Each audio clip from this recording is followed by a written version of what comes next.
देहरादून के जिलाधिकारी सबिन बंसल और एसएसपी अजय सिंह शहर के निरीक्षण करने के लिए बाइक पर निकले। इस दौरान शहर में यातायात सफाई व्यवस्था का भी स्थलीय निरीक्षण किया गया। वहीं निरीक्षण के बाद जिलाधिकारी और एसएसपी घंटाघर, फुआरा चौक, रिस्पना पुल, आईएसबीटी होते हुए कैंप कार्यालय पहुंचे।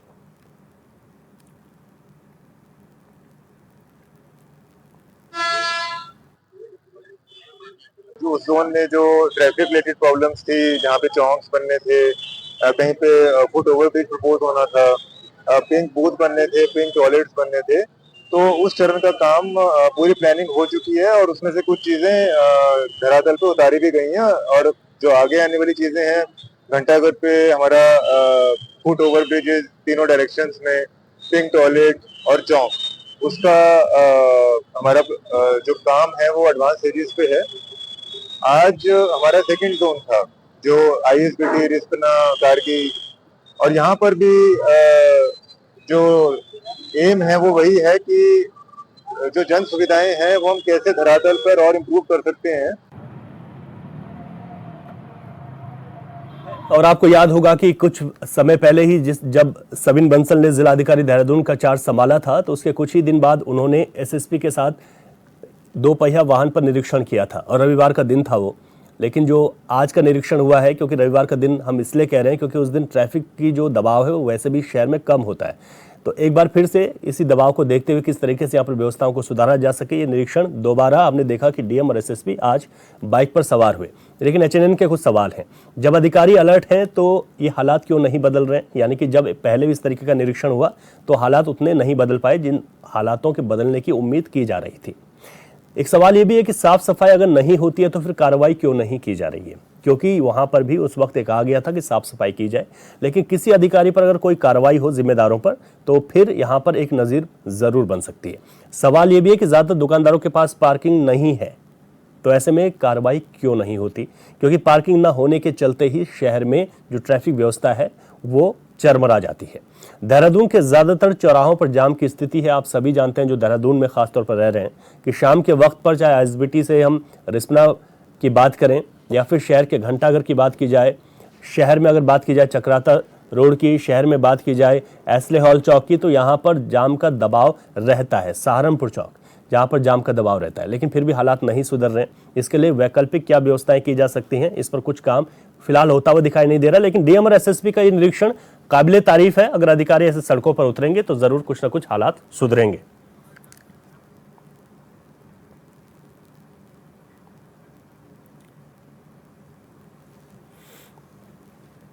चलिए इसी को विस्तार से समझते हैं। हमारे संवाददाता अरुण सैनी हमारे साथ लाइव जुड़ गए हैं। अरुण, जिस तरीके से आज एसएसपी और डीएम एक बार फिर से 2 पहिया वाहन पर निरीक्षण करते हुए दिखाई दिए हैं, क्या लगता है कि हालात सुधर रहे हैं या फिर ना सुधर रहे हैं, इस वजह से इस तरीके के निरीक्षण अधिकारियों को करने पड़ रहे हैं? अगर देखा जाए, जब से डीएम सबिन बंसल ने अपना पदभार संभाला था उसके बाद से लगातार वो एक्टिव मोड में नज़र आ रहे हैं और समय समय पर इस तरीके से निरीक्षण वो करते हैं। ऐसे में पूर्व में भी जो है इसी तरीके से एसएसपी के साथ उन्होंने सड़कों का स्थलीय निरीक्षण किया था और सुबह वो निकले थे जहां पर उन्होंने कूड़ा उठान को लेकर तमाम व्यवस्थाएं भी जांची थी और इसी तरीके से तमाम ट्रैफिक को लेकर हो या अन्य व्यवस्थाएं हों, चाहे ड्रेनेज सिस्टम की बात हो, तो जो जनमुद्दे हैं उनकी बात हो, तो इस तरीके की तमाम निरीक्षण उन्होंने किया था।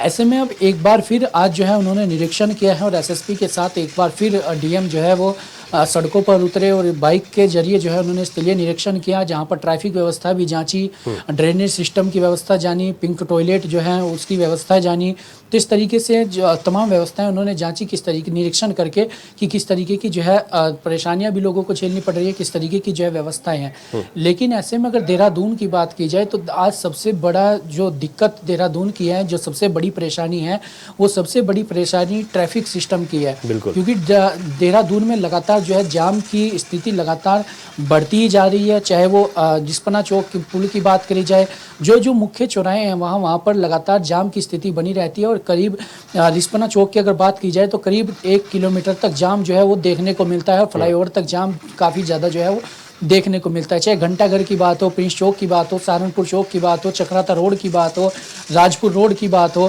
तो इस तरीके से कई ऐसी सड़क हैं जहां पर जाम की स्थिति सबसे अधिक बनी रहती है।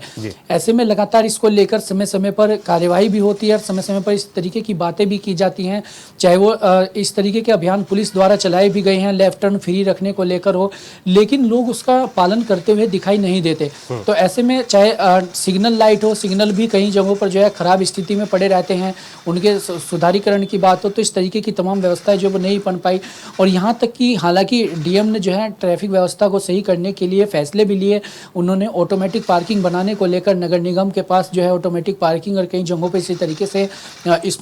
स्पॉट भी चिन्हित किए गए थे जहाँ पर पार्किंग ऑटोमेटिक पार्किंग बनाई जाए ताकि शहर का जो जाम है उससे निजात थोड़ा लोगों को मिल सके। उसको लेकर भी फिर तमाम चर्चाएं भी हुई, लेकिन अभी वो मामला भी ठंडे बस्ते में है और ऐसे में उसको लेकर आगे क्या कुछ होगा ये भी देखने वाली बात होगी। तो इसी तरीके से चाहे ड्रेनेज सिस्टम की बात हो, ड्रेनेज सिस्टम भी शहर में काफ़ी मुसीबत लोगों के लिए बनता है। बरसात के सीज़न की अगर खास तौर पर बात की जाए, हालांकि अभी तो बरसात का सीज़न नहीं है तो अभी तो सर्दियों के मौसम में ड्रेनेज सिस्टम ठीक रहता है, लेकिन अगर बरसात के मौसम में देखा जाए तो बरसात के मौसम में सबसे अधिक परेशानी जल भराव के कारण देहरादून वासियों को होती है। इसी के साथ साथ ही क्योंकि स्मार्ट सिटी का कार्य भी देहरादून में अभी भी गतिमान है और कई जगहों पर सड़कें खुदी हुई हैं, कई जगहों पर सड़कें जो है खराब स्थिति में है, चाहे प्रिंस चौक की बात करें या सहारनपुर चौक से आगे की बात की जाए तो इस तरह की कई जगह ऐसी भी है जहाँ पर सड़कें भी खराब है, तो वहाँ पर भी लोगों को काफ़ी दिक्कतें होती हैं। तो इन जो तमाम स्थिति हैं, इन स्थितियों को डीएम ने निरीक्षण के जरिए समझने की कोशिश जरूर की है, लेकिन आगे इस पर कितना अमल किया जाता है, डोर टू डोर कूड़ा उठान को लेकर हालांकि डीएम सख्त दिखाई दिए भी थे और कई कंपनियों को उसको लेकर उन पर जो है कार्यवाही भी हुई है, कई कंपनियों के चालान भी काटे गए हैं। हालांकि डोर टू डोर कूड़ा उठान की जो समस्या है वो थोड़ी सुधरी जरूर है शहर के अंदर, लेकिन ऐसे में जो लोग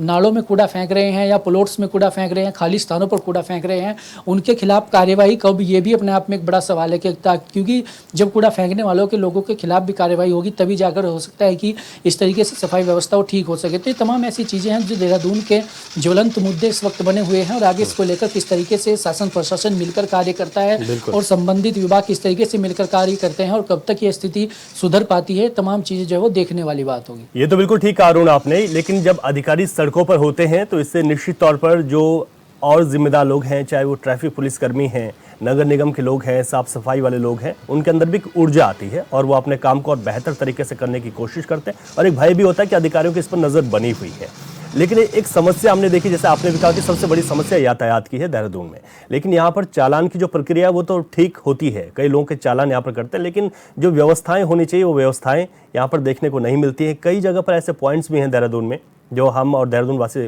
बखूबी जानते हैं, जहाँ पर जो एक्सीडेंट जोन बन गए हैं, लेकिन उस पर हम देखते हैं कि पूरी तरीके से वहाँ पर उन चीज़ों को सुधारने की कोशिश नहीं की जाती, तो उस पर भी काम होना चाहिए। क्या इसको लेकर भी कोई दिशा निर्देश दिए गए हैं?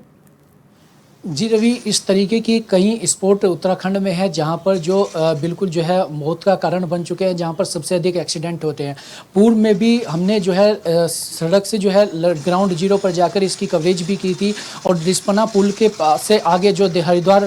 ISBT जो फ्लाईओवर है वहाँ की अगर बात की जाए तो काफ़ी ज़्यादा जो है चौक है और वहाँ पर इस तरीके या तो पुलिसकर्मी कोई तैनात हो लेकिन वो भी नहीं रहता, तो ऐसे में वहाँ पर काफ़ी ज़्यादा एक्सीडेंट होते हैं। तो ऐसे में जो इस तरीके के स्पॉट हैं जहाँ पर ट्रैफिक व्यवस्था लाइट जो है, चाहे वो परेड ग्राउंड के पास बात की जाए, वो ट्रैफिक लाइट ऐसी है कई महीनों से खराब पड़ी हुई है, वहाँ पर काफ़ी ज़्यादा इस तरीके के हादसे की संभावना बनी रहती है। तो ऐसे में व्यवस्थाएं शासन प्रशासन अपने स्तर से कितनी बना पाता है, क्योंकि चालानी कार्रवाई तो लोगों की लगातार हो भी रही है, लेकिन जो शासन प्रशासन को अपनी व्यवस्थाएं बनानी है, चाहे वो ट्रैफिक सिग्नल की व्यवस्था हो या फिर अन्य व्यवस्था हो, चौराहों पर पुलिस का तैनाती हो, जो ऐसे चौराहे हैं जहाँ पर सबसे अधिक एक्सीडेंट के खतरा भी रहता है, जाम सबसे अधिक लगता है। तो ये तमाम अपने आप में सवाल है, पर कब तक जो है स्थिति स्पष्ट होती है, कब तक इन पर आगे कार्य होता है, कब तक ये तमाम चीजें होती हैं, चालानी कार्रवाई से भी थोड़ा ऊपर बढ़कर